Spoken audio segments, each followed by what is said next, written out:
Hello friends, welcome to Banking Nagari. This is Vaibhav Saini, Assistant Manager in State Bank of India.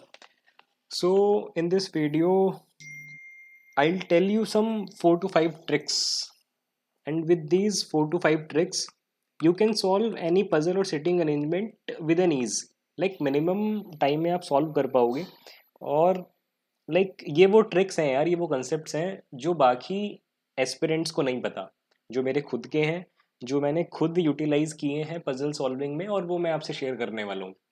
मैंने पिछले कुछ videos में भी बताया है, बट इस वीडियो में मैं स्पेसिफिकली वही 4 से 5 बातें डिस्कस करूंगा जिन जो आप अभी शायद नहीं कर रहे होंगे पजल सॉल्व करते वक्त. और अगर ये 4 5 चीज़ें आप करेंगे तो वो पजल सॉल्विंग आपकी फास्ट हो जाएगी, एक्यूरेट हो जाएगी, और आपको पजल सॉल्विंग में मज़ा भी आएगा.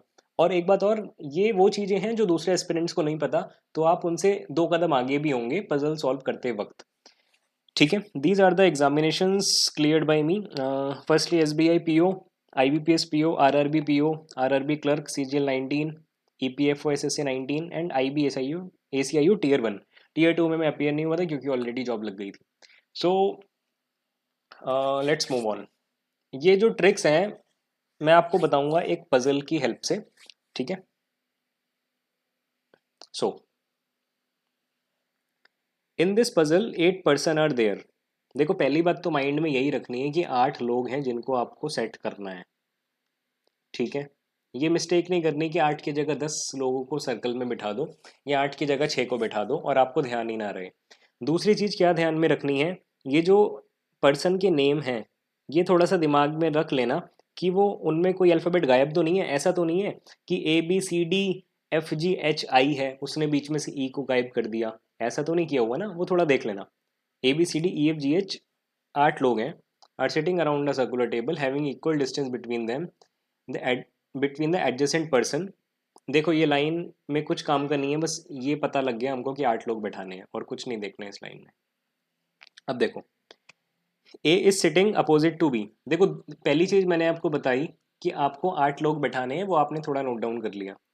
सेकंड, आपको नोटेशंस लिखने होते हैं यार, और ये नोटेशंस लिखना थोड़ा सा मैं बता दूं कैसे लिखते हैं. देखो, A is sitting opposite to B.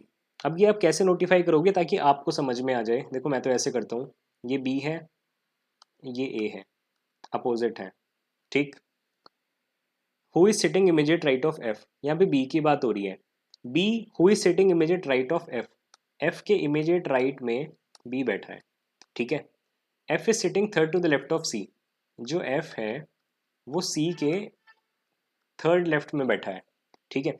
अब देखो, इमीडिएट राइट दिखाने के लिए मैंने क्या किया, बस एक एरो बना दिया, तो मुझे समझ में आ गया इमीडिएट राइट में है.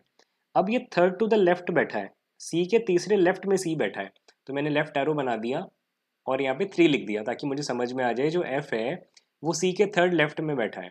ठीक है. अब देखो, सी, हु इज अपोजिट टू ई. जो सी है वो अपोजिट है किसका, ई का. अब बात हो रही है जी की. G sitting second to the left of H. जो जी है वो एच के सेकंड लेफ्ट में बैठा है. Got it. But not neighbour of A. अब कौन ए का नेबर नहीं है, देखो जी की बात हो रही है.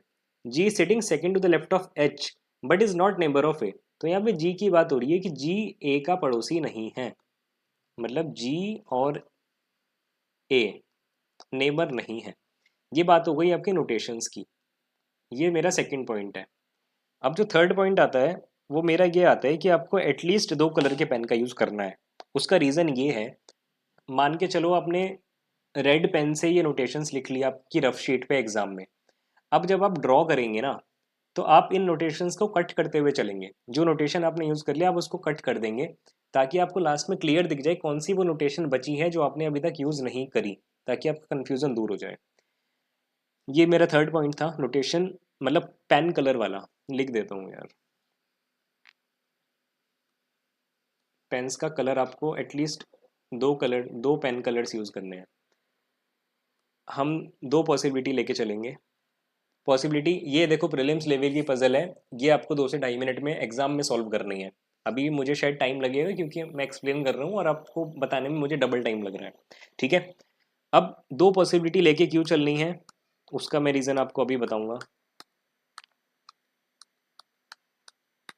लास्ट लाइन आपने पढ़ ली होगी पजल की, ऑल आर फेसिंग इनसाइड। ठीक है, तो एक ही बना देते हैं, बाद में बना देंगे ऑल आर फेसिंग इनसाइड। अब देखो, दो दो आपको क्यों लेके चल रही हैं, क्योंकि आप सेम टाइम पे दोनों दोनों डायग्राम्स में बंदों को सेट करते हुए चलेंगे। अगर आप मान के चलो एक ही डायग्राम आपने स्टार्टिंग में बनाया होता और मान के चलो 2 मिनट बाद आपको लगा कि ये तो गलत बैठ रहा है, तो आपका सेट ही नहीं हो रहा, जो पॉसिबिलिटी आपने ली थी वो तो गलत हो गई, तो फिर आप दोबारा से रिस्टार्ट करोगे, दोबारा से डायग्राम बनाओगे, तो समझ आ रहा होगा ना कि आपका डबल टाइम कंज्यूम हो गया।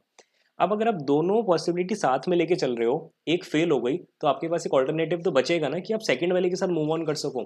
इसलिए एटलीस्ट दो पॉसिबिलिटी आपको लेके चलनी है। टाइम वेस्ट नहीं होता, आपके मुश्किल से 5 से 10 सेकंड एक्स्ट्रा लगेंगे एक डायग्राम और बनाने में। ठीक है, तो शुरू करते हैं। अब शुरू कहाँ से करना है, ये वो चौथा पॉइंट था जो मैंने आपको बताया। पहला पॉइंट था कि आपको ये कंफर्म करना है कितने लोग डायग्राम में सेट करने हैं, ये पहला पॉइंट था। दूसरा पॉइंट था आपको नोटेशंस कैसे लिखनी है, वो मैंने आपको बताया।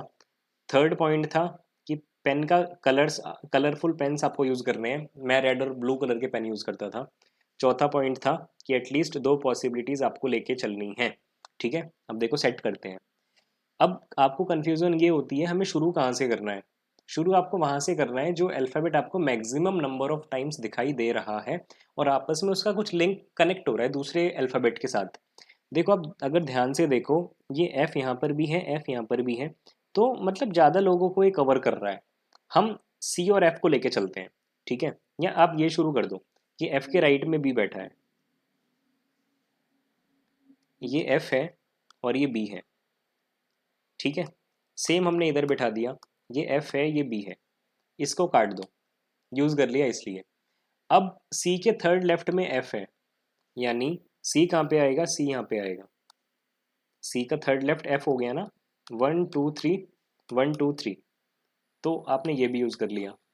सी का जो अपोजिट है वो ई है, यहाँ पे आपने ई बना दिया, यहाँ पे आपने ई बना दिया, इसको भी काट दो। अब आपको देखना है कि एच के दो लेफ्ट में जी बैठेगा, कहाँ बैठा सकते हो एच के दो लेफ्ट में। देखो, एच यहाँ पर होगा, जी यहाँ पर होगा, एच यहाँ पर होगा, जी यहाँ पे होगा। अब जो जी है वो ए का पड़ोसी नहीं है, यानी जो ए आएगा वो यहीं पर आएगा।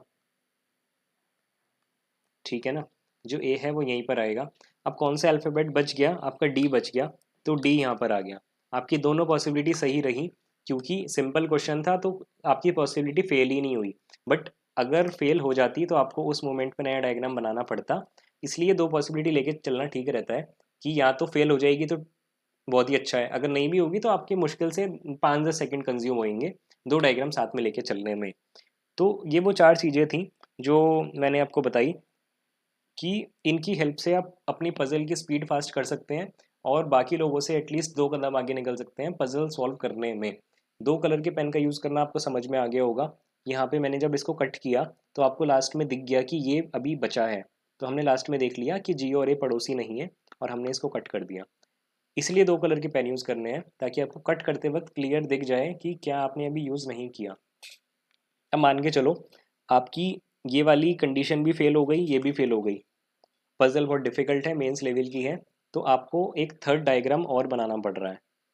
उस केस में भी आप इन नोटेशंस का यूज़ कर सकते हो, वो इस तरीके से आपने इसको यूज़ कर लिया, दोबारा कट कर दो। अभी आपको क्लियर दिख रहा होगा, इसको कट करने के बाद अभी ये सब आपका बचा है इतना, इसको यूज़ कर लिया, इसको भी कट कर दो, ये भी कर लिया कट कर दो, ये भी कर लिया कट कर दो। अब क्लियर दिख रहा होगा ना कि ये अभी बचा है यूज़ करना, तो आप इसको यूज़ करके पजल अपनी कंप्लीट कर दो। ये फ़ायदा होता है नोटेशंस लिखने का, कट करने का और दूसरे कलर के पेन से कट करने का। So this is all from my side in this puzzle solving video. I hope आपको ये 4-5 हैक्स समझ में आए होंगे जो मेरे खुद के हैं। बाकी I will be back with some more interesting videos. Like, share and subscribe the channel. Bye bye, have a nice day.